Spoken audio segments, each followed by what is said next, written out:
Welcome to the deep dive. So today we're digging into a pretty unusual incident one of you sent over. It's based on an account called 911 for a cheeseburger.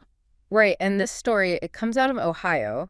It details a woman calling 911 repeatedly because she felt her McDonald's order was, well, taking too long. Yeah, it's a really stark example of misusing emergency services, isn't it? Absolutely. It immediately brings up that whole question of, what is a real emergency and how do these kinds of calls affect critical resources? Totally.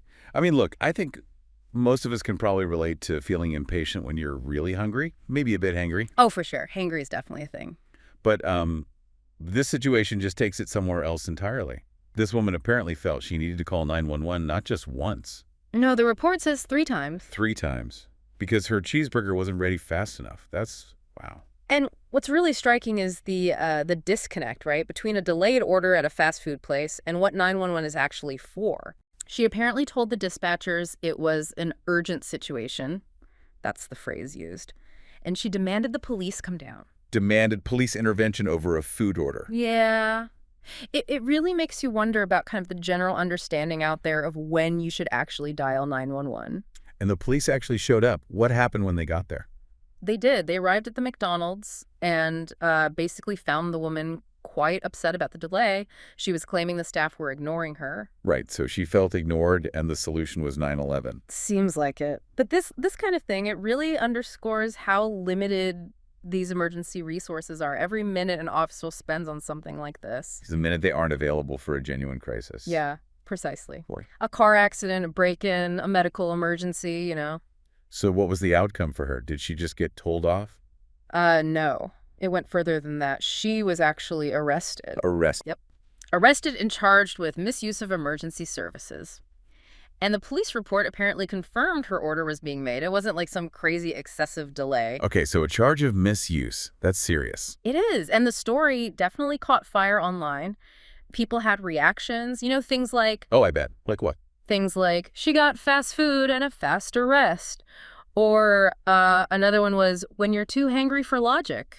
Huh. Yeah, that sums it up. Yeah. Seems like the public reaction was pretty much in line with, common sense. It does seem that way. But, it also kind of sparks a thought about maybe expectations.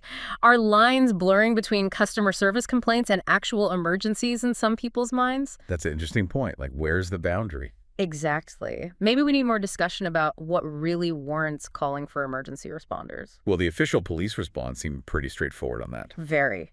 They put out a statement basically saying, look, 911 is for real emergencies only. And they pointed out, quite reasonably, that being hungry isn't illegal. If you have a problem with the business. Talk to the manager. Ask for a refund. Standard stuff. Right. Not call 911 and expect police backup for your meal. And they explicitly mention the potential consequences. Misusing the system isn't just frowned upon. It can lead to, and I quote from the source material, handcuffs. Wow.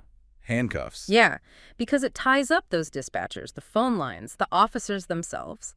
Every non-emergency call potentially blocks or delays help for someone in real danger. That's what misuse really means in this context. Wasting resources, potentially obstructing actual emergencies. So I guess the main takeaway here is pretty clear, isn't it? It's about understanding the difference between like a personal frustration or inconvenience. Even a big frustration. Right, even a big one. And a genuine emergency where someone's safety or health is actually at risk. Exactly that. These emergency systems, they exist for the whole community's safety. Their effectiveness really depends on all of us using them responsibly. It really makes you stop and think, doesn't it? Yeah. Consider the other calls that might not have gotten through, or the real emergencies where response might have been delayed, all because resources were tied up dealing with a slow cheeseburger order. That's the sobering part. The potential ripple effect on others who genuinely needed help right at that moment. It's not just about the one inappropriate call, it's about the integrity and availability of the entire emergency system.